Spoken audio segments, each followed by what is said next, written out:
capítulo 24. Continuamos con nuestra serie expositiva del Evangelio según Mateo.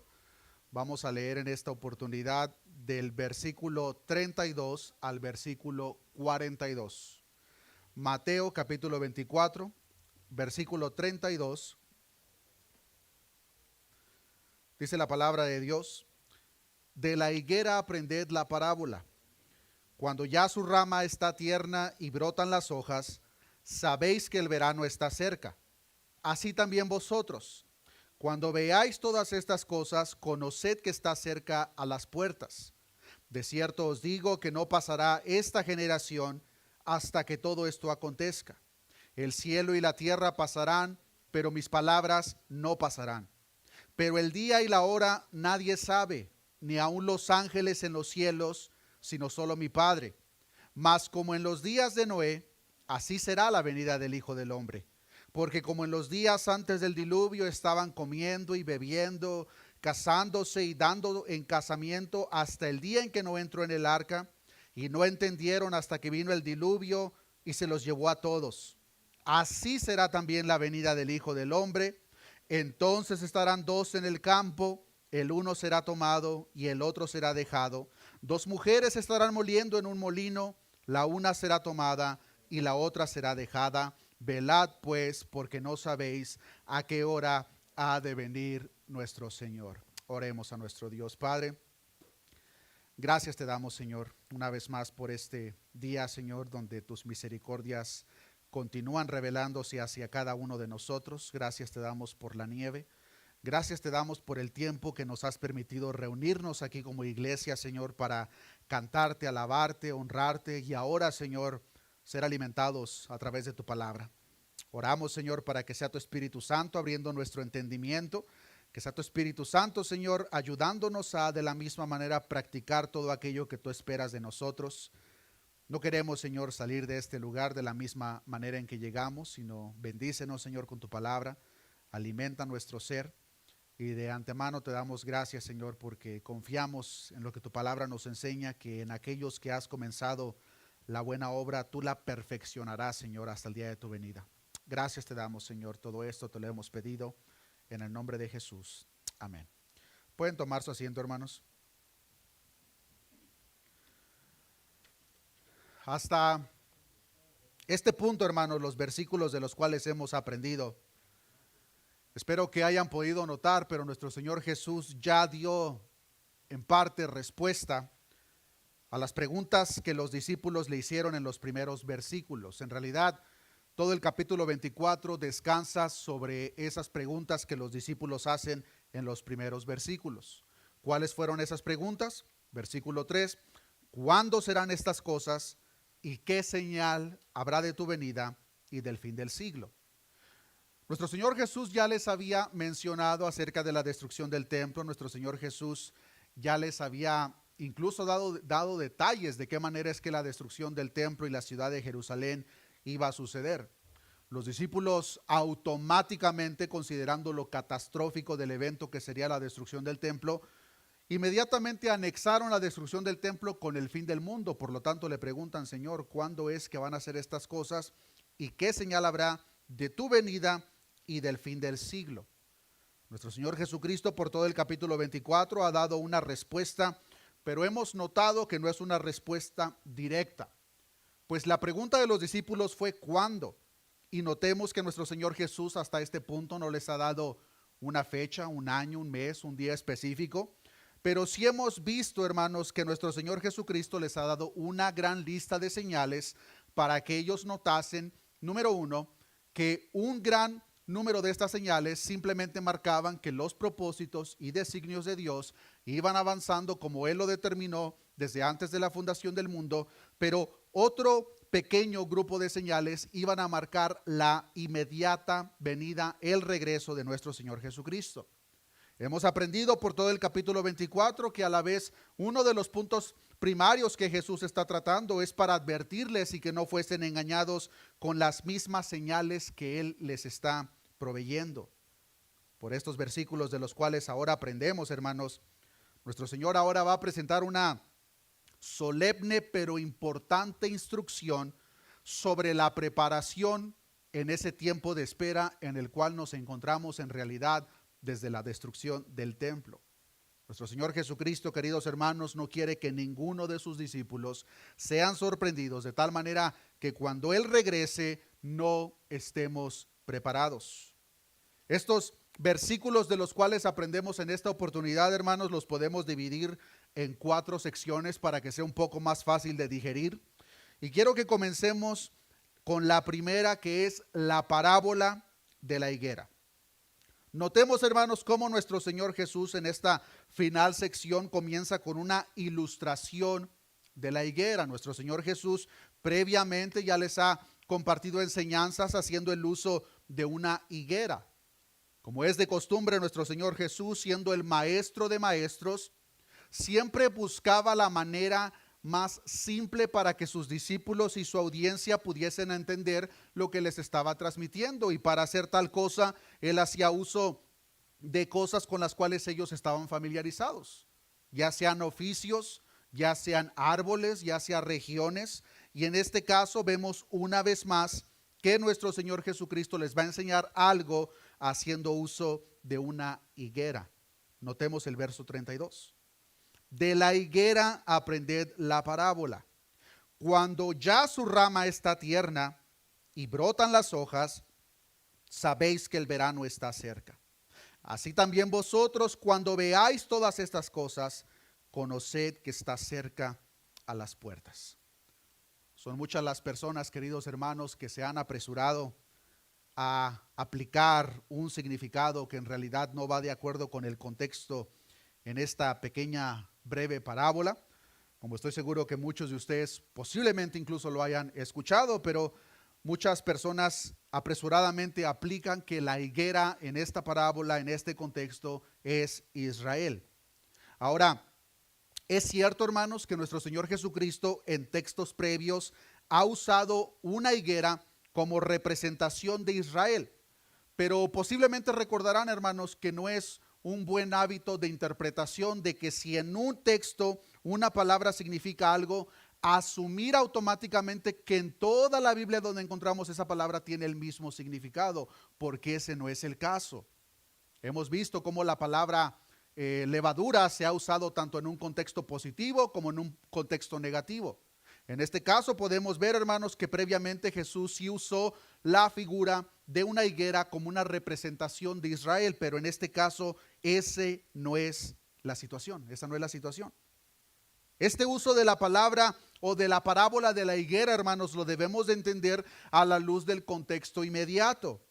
En realidad el versículo 33 nos da la respuesta. Vean lo que dice el verso 33. Así también vosotros, cuando veáis todas estas cosas, conoced que está cerca a las puertas. La parábola de la higuera en este contexto, hermanos, es usada simplemente para ilustrar la proximidad de un evento. ¿Cuál es el evento? El verano. Cuando su rama está tierna y sus hojas brotan, es señal de que el verano está cerca. Los discípulos a los cuales Jesús les está hablando, hermanos, conocían muy bien las higueras, conocían muy bien las señales, conocían perfectamente que cuando sus ramas estaban tiernas y las hojas comenzaban a brotar, el verano estaba a la vuelta. Nuestro Señor Jesucristo hace uso de esta ilustración y lo presenta como un símil. Dice, así también, cuando veamos las señales que Jesús les ha presentado, terremotos, hambruna, guerras, todas las cuales ya hemos aprendido, Jesús dice, así también cuando vean esas señales, sabemos que Jesús está a la puerta y que su retorno está próximo. Esa es la aplicación, hermanos. Es una ilustración breve, pero aclaro, hermanos, que el uso de la higuera en este contexto no tiene que ver nada con Israel. Usted se puede preguntar, pero ¿por qué tanto énfasis en dejarnos saber que no tiene nada que ver con Israel? La razón por la cual hago énfasis, hermanos, es porque por interpretaciones erróneas de esta parábola en particular, es que mucha gente a lo largo de la historia, bueno, a lo largo de las últimas décadas, ha comenzado a erróneamente sacar cálculos y poner fechas para el retorno de nuestro Señor Jesucristo. ¿Por qué? como automáticamente dicen que la higuera en este contexto es Israel, ellos dicen que cuando Israel florezca como nación, entonces el fin está cerca. Cada uno de nosotros sabemos, queridos hermanos, que Israel volvió a ser una nación en el año 1948. Entonces las personas que automáticamente interpretan aquí a la higuera como Israel dicen, ya estamos en el fin. ¿Por qué? Porque Israel salió fue una nueva nación en el año 1948. Incluso, como estoy seguro que muchos de nosotros hemos escuchado, muchos comienzan a hacer un cálculo de una generación desde ese punto en adelante, y es como muchas personas se han atrevido descaradamente a decir que Jesucristo va a venir en septiembre del año 2028. Hermanos, ahorita vamos a aprender en un momento, una vez más enfatizo, hermanos, nadie sabe el día y la hora. Nadie lo sabe. Pero por interpretaciones erróneas como estas es que mucha gente se ha atrevido a decir, oh, si Israel nació o volvió a ser una nación en el 1948, hay que sacar el cálculo y entonces significa que Jesús va a regresar en esta fecha. Pero una vez más, hermanos, el contexto inmediato no apunta en lo absoluto a que esta parábola sea usada para referirse a Israel, sino simplemente para ilustrar la proximidad de un evento. Y por si no fuese suficiente, quiero que por favor me acompañen brevemente al paralelo de Lucas capítulo 21, versículo 29. Lucas capítulo 21, versículo 29 es el paralelo del cual aprendemos en Mateo capítulo 24. Y mucha atención a lo que dice el Evangelio según Lucas. Dice la palabra de Dios. También les dijo una parábola. ¿Cómo dice a continuación, hermanos? Mirad la higuera y todos los árboles. Cuando ya brotan, viéndolo, sabéis que vosotros mismos que el verano está ya cerca. Así también vosotros, cuando veáis que suceden estas cosas, sabed que está cerca el reino de Dios. Yo me pregunto para aquellas personas que inmediatamente aplican que la higuera en Mateo capítulo 24, en los versos que acabamos de leer, es Israel. Si ese es el caso, si Israel es la higuera, entonces mi pregunta es, ¿quiénes son todos los árboles? Porque notemos como Lucas dice, también les dijo una parábola, mirad la higuera y todos los árboles. Claramente, hermanos, no está de una manera oculta apuntando a alguna nación, simplemente está haciendo uso de esta parábola para mostrarnos la proximidad de un evento. ¿Cuál evento? Su segunda venida. Eso es todo, hermanos. Con esto en mente, dejando este fundamento sobre lo que estamos aprendiendo en esta oportunidad, pasemos a la siguiente sección, que posiblemente, hermanos, el verso 34 de Mateo capítulo 24 sea uno de los textos más controversiales de todo el capítulo 24 de Mateo. Les debo confesar, hermanos, que platicando con el pastor Carlos sobre esta temática, le decía de que siempre uno trata de prepararse lo más que puede para la predicación que va a presentar uno aquí semana a semana. Pero le confesaba de que en realidad, hermanos, Mateo capítulo 24 ha sido de los textos más difíciles para predicar. Y la razón por la cual, hermanos, es porque, regresando al punto, el contenido escatológico que tiene y la diversidad de interpretaciones, pero como se ha resumido, hermanos, y como se ha compartido, lo que nosotros debemos de hacer es resaltar el punto principal de todo el capítulo 24, que es en parte lo que estaremos enfatizando en esta oportunidad. Pero menciono esto, hermanos, para que no intentemos perdernos tanto en los detalles, porque, hermanos, estos temas han sido debatidos por siglos. Y en realidad, hermanos, yo verdaderamente creo que cuando Cristo venga por su iglesia o cuando nosotros individualmente partamos con Él, vamos a darnos cuenta de muchas cosas que no del todo podíamos entender en esta tierra. Pero ya con eso pasemos a la sección número 2, que es en el versículo 34, que tiene que ver con esta generación. Notemos lo que dice el verso 34 de Mateo capítulo 24. De cierto os digo que no pasará esta generación hasta que todo esto acontezca. La primera pregunta que debe de surgir en nuestra mente es: ¿a qué generación se refiere? ¿Y a qué se refiere con que no pasará? Algunos creen que se está refiriendo a la generación presente en la destrucción del templo en el año 70 después de Cristo. Pero eso no puede ser así. ¿Por qué? Porque Jesús, como lo hemos aprendido, hermanos, acaba de hablar de señales como la expansión completa del evangelio por el mundo entero, señales cósmicas jamás antes vistas, la propia parusía o su apariencia en la segunda venida. Ninguna de las personas que estuvieron presentes en el año 70 después de Cristo estuvieron presentes para estas señales que acabo de mencionar. Ninguno de ellos presenciaron tales señales. Hay otros que creen que esta última generación se refiere a la generación última que estará presente cuando Jesucristo regrese. Pero con esa interpretación nos encontramos con el mismo problema, de que esa última generación que esté cuando Cristo regrese, sí estará presente para un gran número de señales finales, pero esa generación no estuvo presente en la destrucción del templo en el año 70 después de Cristo. Surge la pregunta entonces: ¿a qué generación se refiere?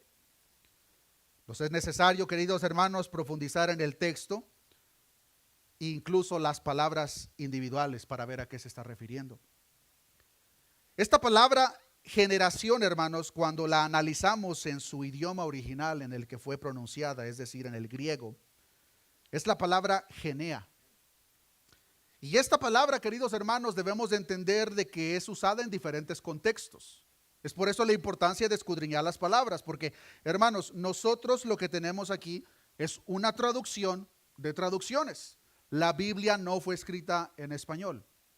La Biblia, en este caso el Evangelio de Mateo, fue escrita en griego, posteriormente fue traducida por muchos otros idiomas, pero la que nosotros tenemos, hermanos, por lo menos pasó del griego al latín y luego del latín al castellano.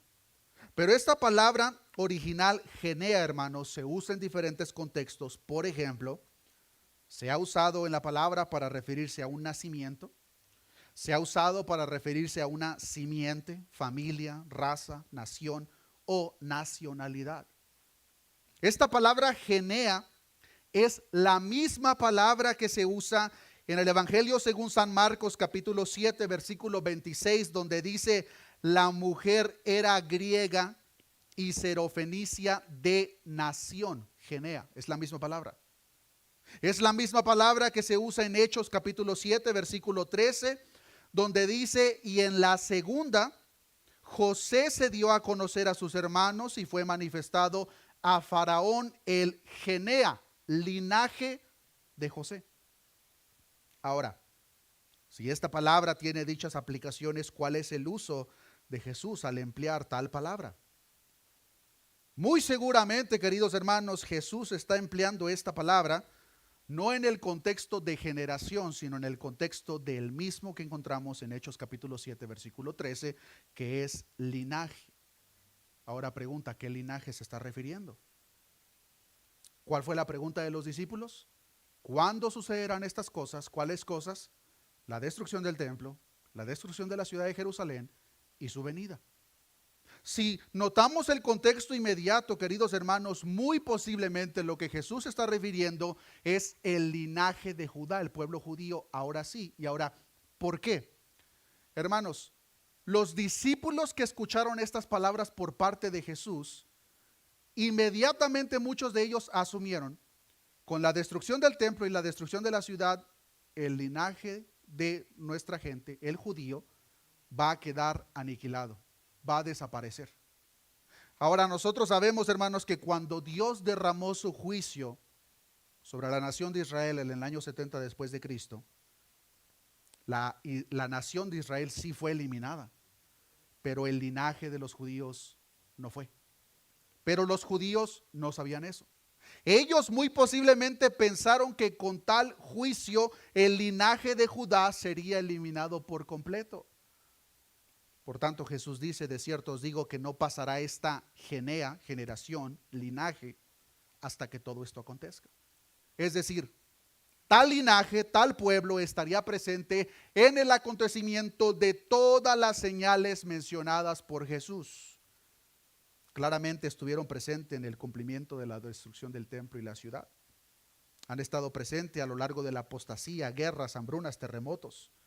Y queridos hermanos, lo estará presente para las señales finales, incluyendo cuando Cristo regrese por su iglesia.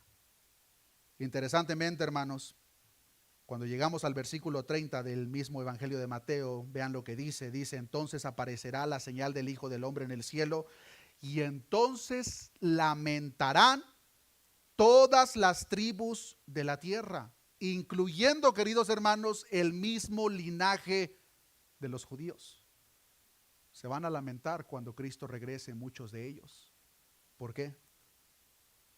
Porque muchos de ellos en aquel día se darán cuenta que aquel a quien su propio linaje crucificó, aquel a quien su propio linaje rechazó, es verdaderamente quien ellos negaron que era, pero cuando Él regrese será muy tarde. Pero queridos hermanos, las palabras expresadas por nuestro Señor Jesucristo, como lo podemos ver por todo el contexto general, son fieles y verdaderas. Tan fieles que dice el verso 35 de Mateo capítulo 24, el cielo y la tierra pasarán, pero mis palabras, dice la palabra de Dios, no pasarán. Comenta Matthew Henry, el cumplimiento de estas profecías podía parecer que se retrasaba, y los acontecimientos intermedios pueden parecer estar en desacuerdo con ellas. Pero no pensemos que por eso la palabra de Cristo caerá a tierra, porque ella nunca pasará. Aunque no se cumpla ya sea en el tiempo o en el modo que hemos concebido, sin embargo, en el tiempo de Dios, que es el mejor tiempo, en el modo de Dios, que es el mejor modo, ciertamente se cumplirá. Toda palabra de Cristo es sumamente pura y por tanto muy segura. Pero queridos hermanos, seamos sinceros. Mucha gente a nuestro alrededor duda de la propia palabra por charlatanes que se han atrevido a poner fechas al retorno de nuestro Señor Jesucristo. Yo no sé cuántos de ustedes recuerden la gran lista de falsos maestros que dijeron, los que ya tienen un poquito más de años, que Jesucristo iba a regresar en el año 2000. Unos decían que el mundo se iba a acabar, otros decían que Jesucristo en el año 2000 iba a regresar. Hubo personas, hermanos, que creyeron verdaderamente eso. Literalmente comenzaron a vender sus pertenencias, unos a sacar cosas a crédito, porque dijeron ya no nos tenemos que preocupar por pagarlo. Llegó el año 2000, no pasó absolutamente nada. Otros dijeron, no, es que hubo un error técnico en nuestra matemática. En realidad no era en el 2000, era en el 2012.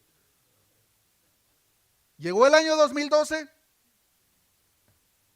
Pregunta, ¿cuándo Dios dijo que regresaría en el año 2000 o en el año 2012? Nunca. Ahora, predicadores, incluso conocidos, se han atrevido a decir, no, para noviembre del año 2028 va a regresar. Y sé que saben a quién me refiero. Ya se retractó y luego volvió a decir, no me retracto, luego sí me retracto, luego no me retracto, ahorita ya no sé si está retractado o no sé. Pero dijo que en noviembre del año 2028. Eso es absurdo, hermanos. Y lamentablemente por ese tipo de personas, gente duda de la veracidad de nuestro Dios. Pero queridos hermanos, Dios jamás dio ninguna fecha. Por el contrario, Dios nos aseguró, nadie sabe el día y la hora.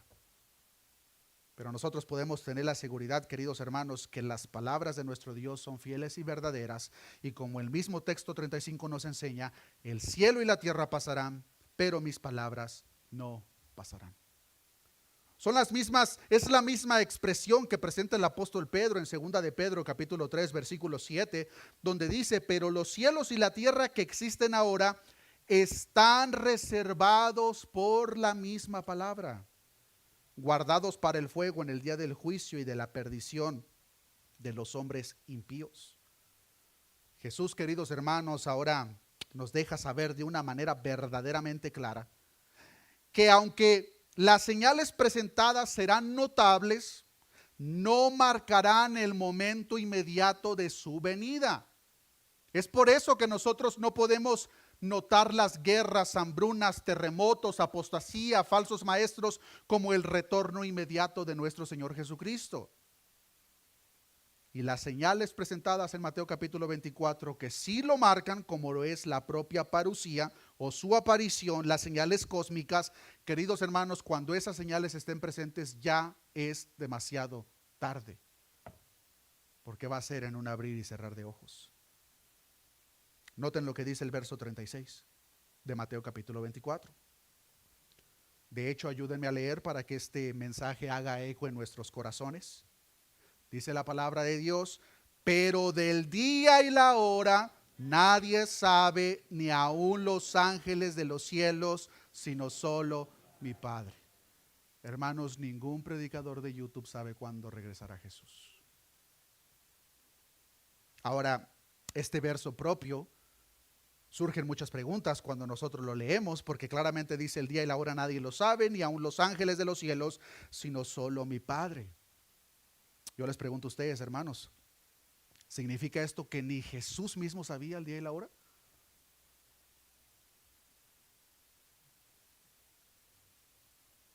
Así es, hermanos. Ni Jesús mismo sabía el día y la hora. Y antes de que me vean raro, hermanos, vamos al Evangelio paralelo de Marcos, capítulo 13, versículo 32. Marcos, Evangelio según San Marcos, capítulo 13, versículo 32, y les pido que por favor me ayuden a leerlo. Pero de aquel día y de la hora nadie sabe, ni aun los ángeles que están en el cielo, ni quién, ni el Hijo, sino el Padre. Ni siquiera el Hijo sabía el día y la hora. Ahora, esto puede fundir algunos fusibles, claramente. ¿Por qué?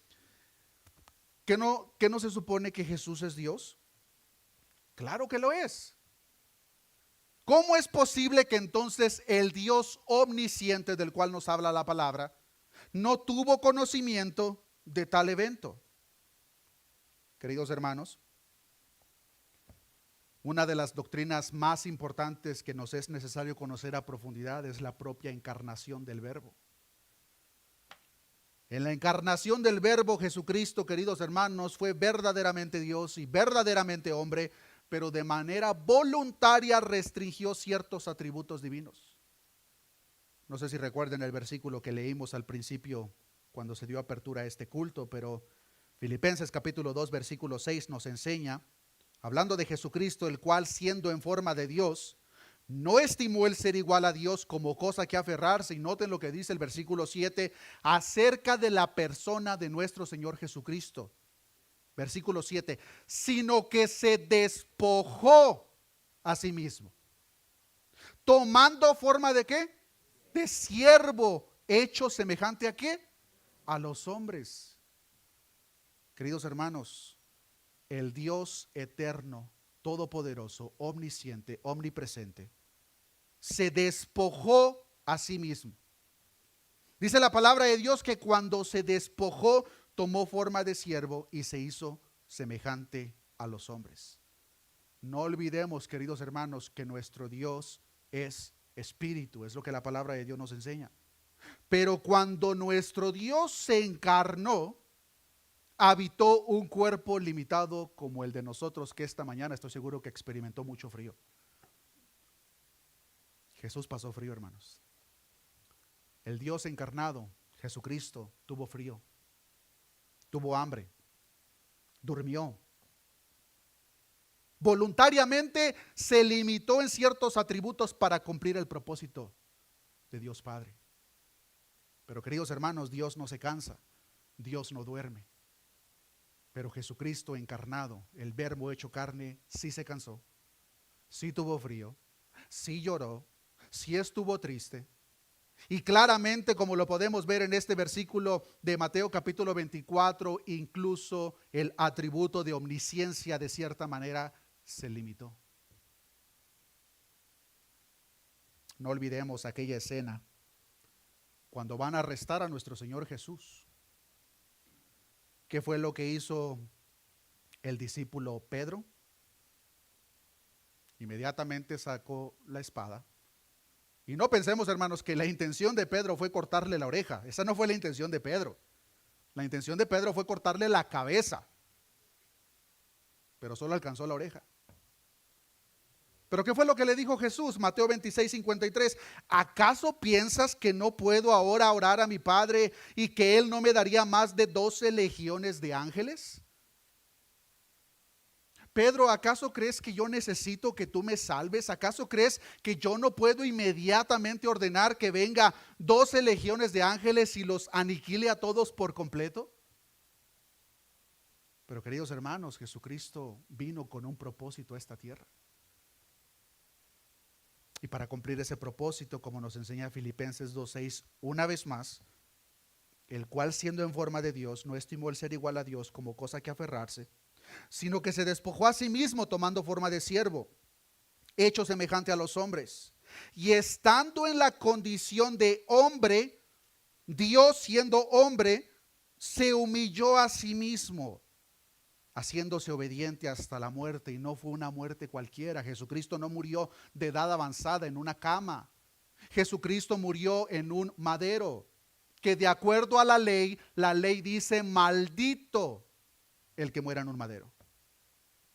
Hermano, hermana, Jesucristo se hizo maldito por ti y por mí. Recibió la culpa de nuestras transgresiones. Jesucristo se limitó. Y en su humanidad, claramente como lo presenta el paralelo de Marcos, había cosas que en la encarnación Jesucristo no sabía, incluyendo el día y la hora de su retorno. Pero el día y la hora nadie sabe, ni aun los ángeles de los cielos, sino solo mi Padre. Notemos lo siguiente, hermanos. Los ángeles no lo saben. El Hijo de Dios no lo sabía en su humanidad. Pero aparentemente sí hay unos más listos el día de hoy que sí lo saben.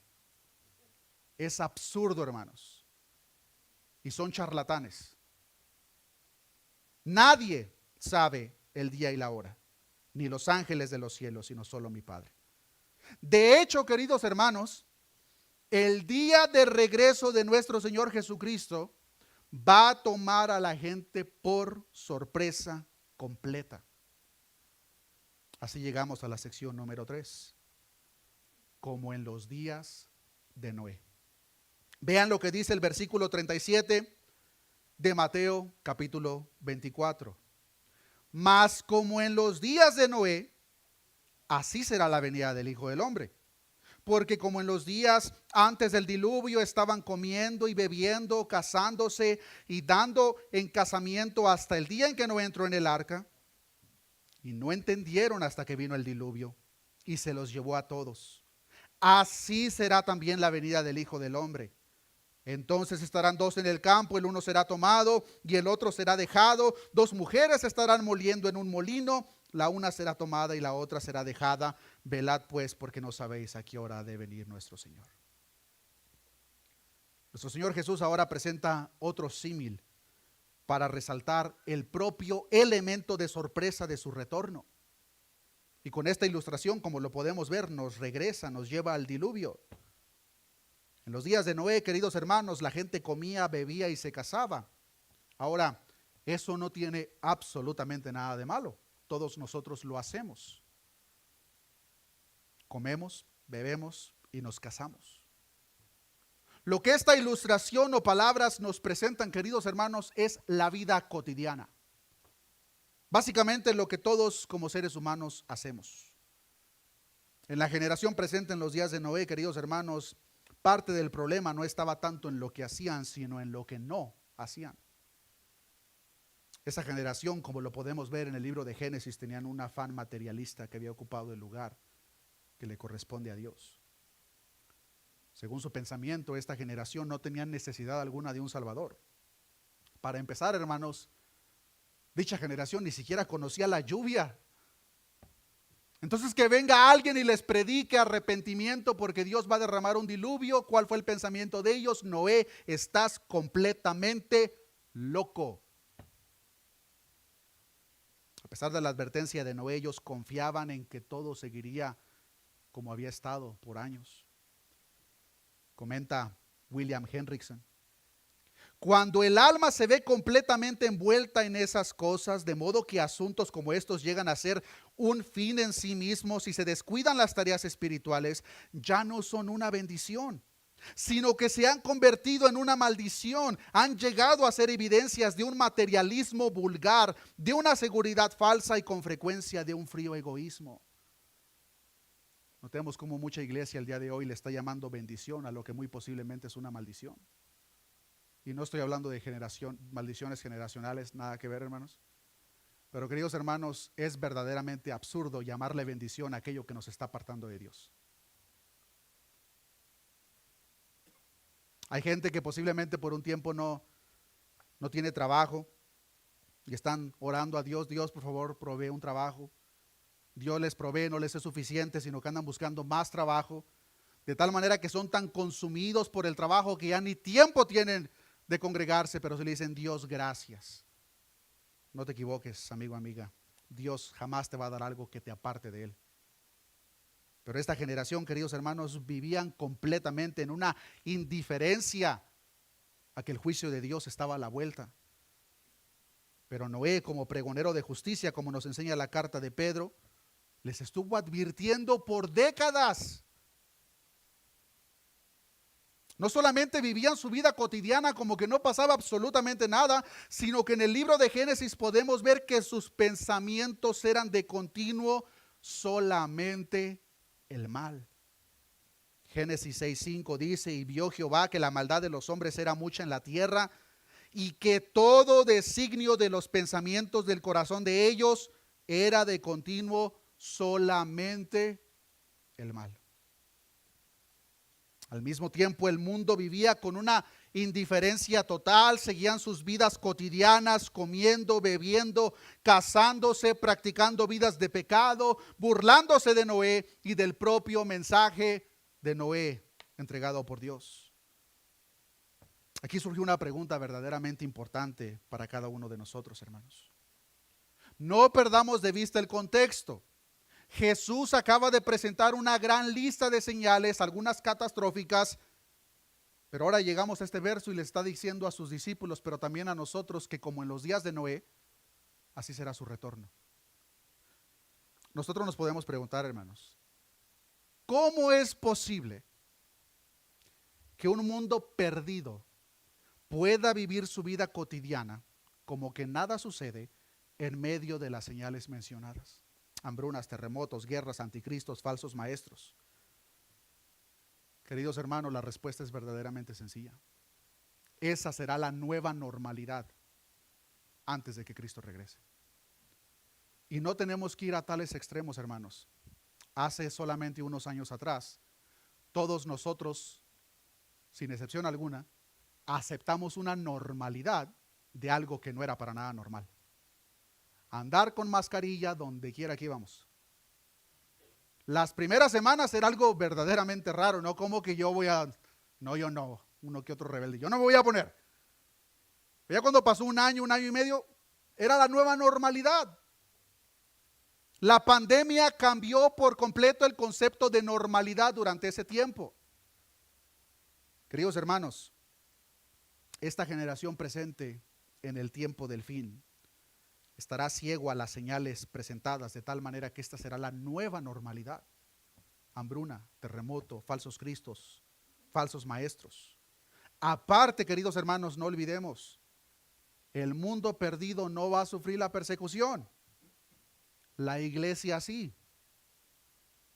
De cierta manera, queridos hermanos, el mundo va a vivir, entre comillas, tranquilo. Los que van a sufrir el mayor golpe será la iglesia presente en aquellos días, porque la iglesia sí será perseguida. La iglesia sí sufrirá las agresiones por parte de este mundo. Pero la sociedad muerta de este mundo, queridos hermanos, va a vivir como que no pasa absolutamente nada. Completamente indiferente al fin que les espera, como en los días de Noé. Noé construyendo el arca, predicando arrepentimiento, y la gente vivía como que no pasaba absolutamente nada. Queridos hermanos, muchas de las señales mencionadas están presentes el día de hoy y la gente continúa viviendo como le da su regalada gana. La gente vive en completa indiferencia a pesar de muchas de las señales ya mencionadas. La gente aborrece el verdadero mensaje del evangelio como lo hicieron en el tiempo de Noé. La gente vive en pecado pensando que no tendrán que dar cuenta a Dios un día como lo hicieron en los días de Noé. La gente hoy en día vive en desenfrenos sexuales como lo hicieron en los días de Noé. Es la nueva normalidad que solamente podemos esperar, queridos hermanos, que incremente conforme más nos acercamos. Otros ignorantemente todavía pueden decir, solo Dios me puede juzgar. Hermanos, si entendiésemos el peso de esas palabras, estaríamos aterrorizados. Porque la palabra nos enseña, horrenda cosa es caer en manos del Dios vivo. Eso fue lo que les predicó Noé, hermanos. Pregonero de justicia. Pero tal generación ni por un segundo pensaron que ese sería su último momento. Ellos no pensaron jamás que se presentarían delante del Dios soberano para dar cuentas de sus acciones perversas. Ellos pensaron, las cosas siguen como siempre. Casémonos, comamos y bebamos. Más como en los días de Noé, así será la venida del Hijo del Hombre. Queridos hermanos, un evento que tomará la mayor parte del mundo, si no es que todo el mundo, por completa sorpresa. La generación presente, cuando Cristo regrese, queridos hermanos, se dará cuenta de su retorno cuando sea demasiado tarde. Y vean lo que dice el versículo 39, por si todavía no fuese suficiente, de Mateo capítulo 24. Dice la palabra, y no entendieron, está hablando de la generación en los tiempos de Noé. ¿Hasta cuándo entendieron, hermanos? Hasta que vino el diluvio. No entendieron hasta que vino el diluvio. ¿Y a cuánto se llevó? Dice la Biblia que se los llevó a todos. ¿Y cuál es la comparativa? Así será también la venida del Hijo del Hombre. Otro símil. Notemos, queridos hermanos, que esta generación entendieron, pero entendieron cuando el diluvio ya estaba presente. Ya era demasiado tarde. La puerta del arca ya había sido cerrada. Así será, hermanos, cuando Cristo regrese. La gente va a reconocer, la gente va a ver el retorno de Cristo cuando sea demasiado tarde. Esa última generación presente se va a dar cuenta cuando sea muy tarde, cuando Jesucristo regrese a juzgar el mundo entero, como lo presentaron los profetas del Antiguo Testamento en el día terrible de Jehová. Esa misma indiferencia que gobernaba los corazones de la generación en los tiempos de Noé, queridos hermanos, gobierna en nuestros días. La gente rechaza la palabra de Dios, a la gente no le importa dónde pasarán la eternidad. La gente está más ocupada con las cosas de este mundo.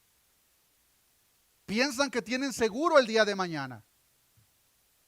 Posiblemente piensan como aquella persona que nos presenta la palabra, que decía en su corazón, ya tengo mucho, voy a buscar dónde almacenar todo lo que tengo para ahora sí disfrutar. Pero dice la palabra, necio, esta noche vienen a pedir tu alma. El mundo de tal manera vive, hermanos, un egocentrismo que gobierna los corazones de este mundo, que lamentablemente solamente incrementa conforme pasa el tiempo. La gente, lo único que le importa, queridos hermanos, es la comodidad y gozar de hacer lo que ellos quieren. Lamentablemente, queridos hermanos, es lo mismo que se predica detrás de muchos púlpitos.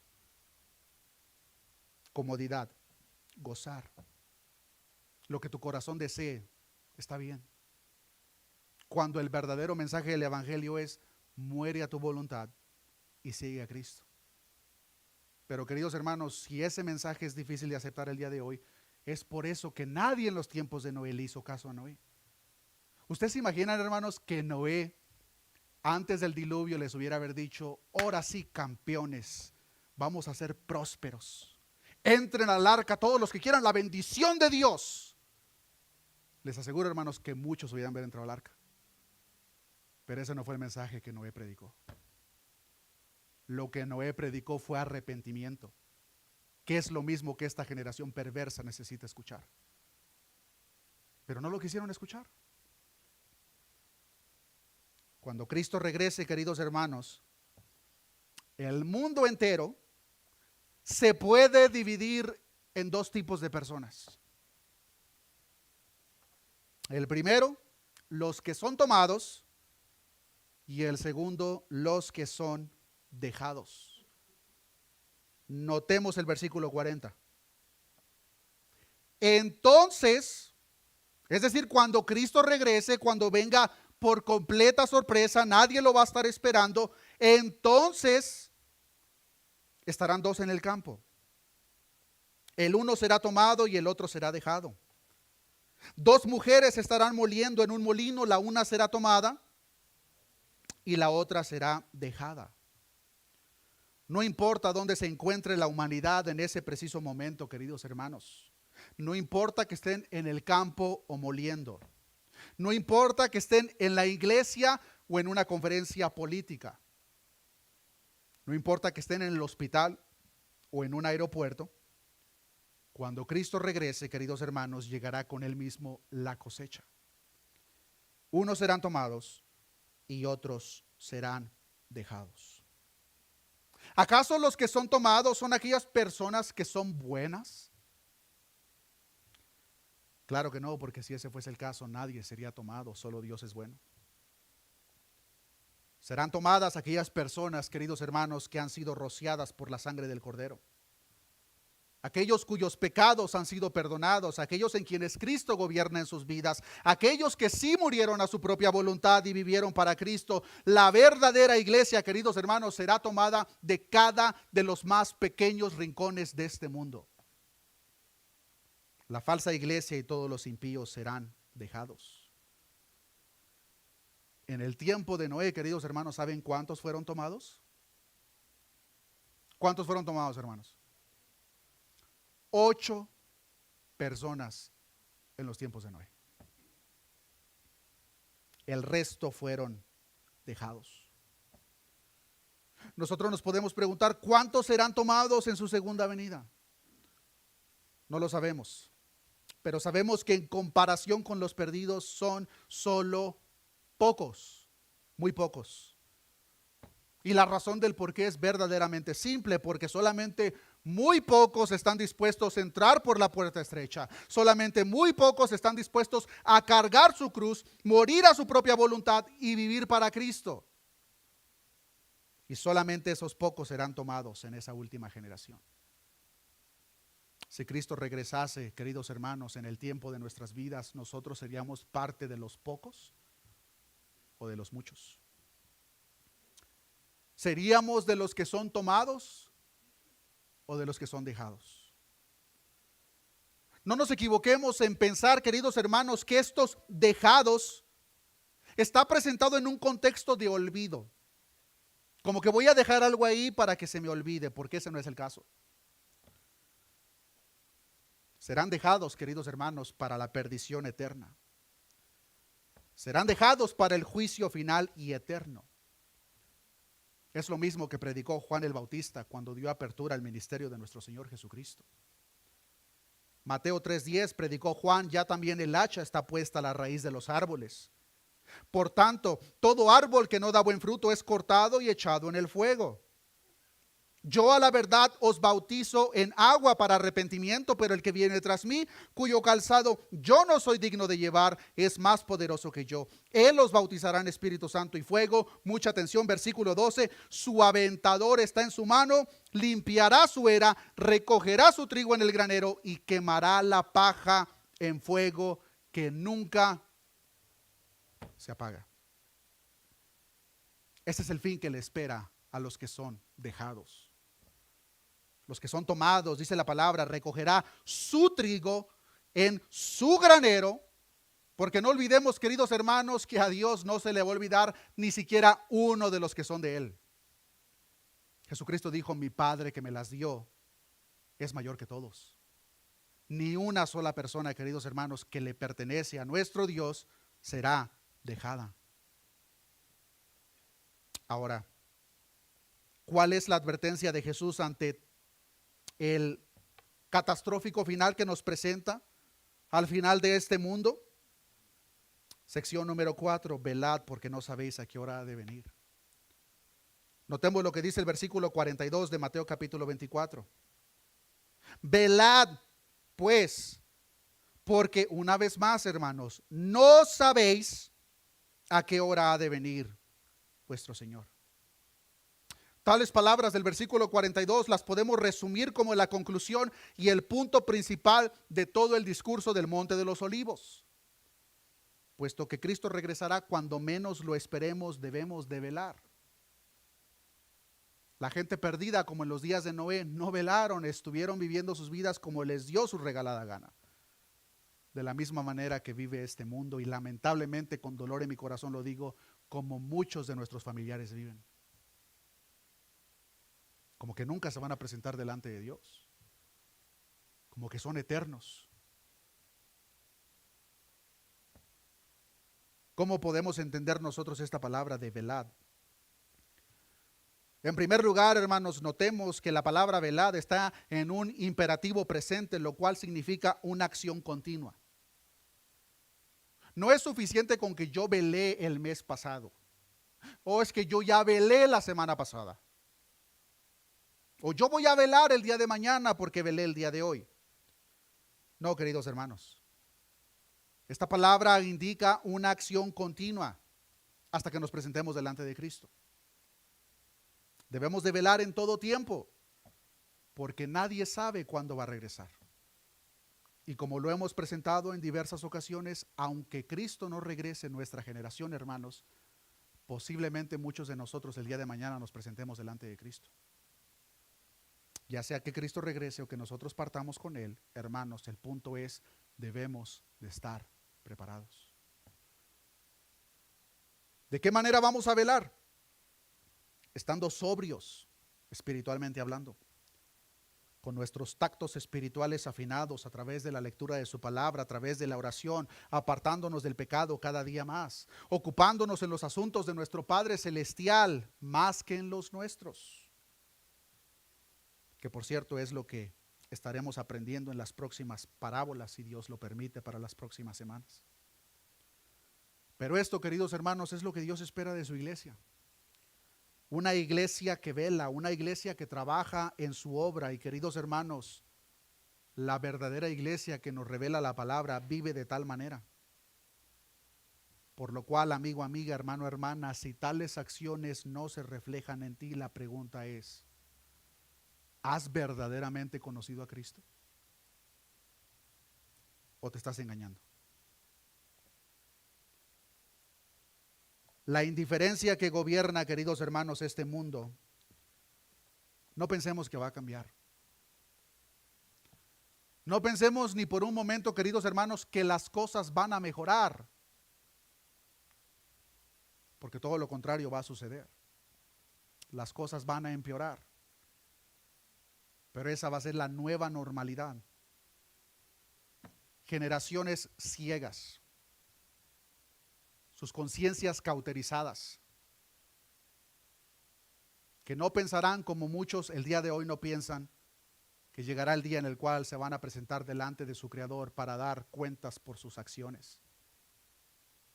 Pero nosotros, iglesia, que sí estamos conscientes de eso, vivamos a la luz de tal realidad, que posiblemente hoy sea nuestro último día en este mundo. Y en realidad no importa si hoy es nuestro último día o de aquí a 2 meses, la pregunta es, ¿estás preparado, estás preparada, hermana, para presentarte delante de tu Creador? Porque si no lo estás, todavía hay tiempo. Ocúpate de la obra de tu Padre. Ocúpate de lo que Dios ha demandado en su palabra para cada uno de nosotros. No seamos indiferentes a lo que nos rodea. Pidamos la ayuda a Dios para que nos ayude a prepararnos cada día, que ponga en nuestro corazón un genuino amor por las almas perdidas, para que así como Noé fue pregonero de justicia, nosotros podamos predicar el mismo mensaje de arrepentimiento y que le podamos decir a esta generación perversa, arrepiéntanse, porque el reino de los cielos ha llegado. Oremos a nuestro Dios. Padre, gracias te damos en esta oportunidad, Señor, por tu palabra. Tu palabra que es viva y eficaz y más cortante que toda espada de dos filos, Señor. Tu palabra que es viva y verdadera. Tu palabra que permanece para siempre. El cielo y la tierra van a pasar, Señor, pero tus palabras jamás, Señor, pasarán. Tus palabras son eternas. Señor, en esta oportunidad aprendemos, Señor, que la misma indiferencia que gobernaba los corazones de aquella generación antes del diluvio estará presente, Señor, cuando tú regreses. Señor, solamente oramos para que a nosotros presentes, Señor, no nos encuentres durmiendo. Si es que tú regresas en nuestro tiempo, Señor, que nos encuentres velando, Señor, preparándonos. Sea tu Espíritu Santo, Señor, santificándonos, Señor. Ayudándonos cada día más, Señor, a apartarnos más del pecado de este mundo. Que sea nuestra intención, Señor, en primer lugar, buscar el reino tuyo y tu justicia. Tu palabra nos enseña que todas las demás cosas nos serán añadidas, Señor. Señor, no permitas que ninguno de los presentes esté engañado en su corazón. De tal manera que piense, Señor, que está en ti, pero que verdaderamente no lo está. Sea tu Espíritu Santo generando esa convicción en los corazones de cada uno de nosotros, Señor, para que podamos tomar esta advertencia en serio, velad y orad, porque no sabéis a qué hora ha de regresar. Señor, la verdadera iglesia anhela, Señor, tu retorno. La verdadera iglesia, Señor, anhela ese día glorioso en el cual entremos en la eternidad. La falsa iglesia está demasiado ocupada con las cosas de este mundo que ni siquiera tiene tiempo para pensar en las cosas que son eternas. No permita, Señor, que nosotros seamos esa falsa iglesia. Si ese fuese el caso, desengáñanos, Señor, para que podamos ser esa verdadera iglesia, Señor, comprada a precio de sangre, que será tomada en aquel día, Señor, para ser guardada en el granero de nuestro Padre Celestial. Gracias te damos, Señor. Todo esto te lo hemos pedido en el nombre de Jesús. Amén y amén. Que Dios les bendiga, hermanos.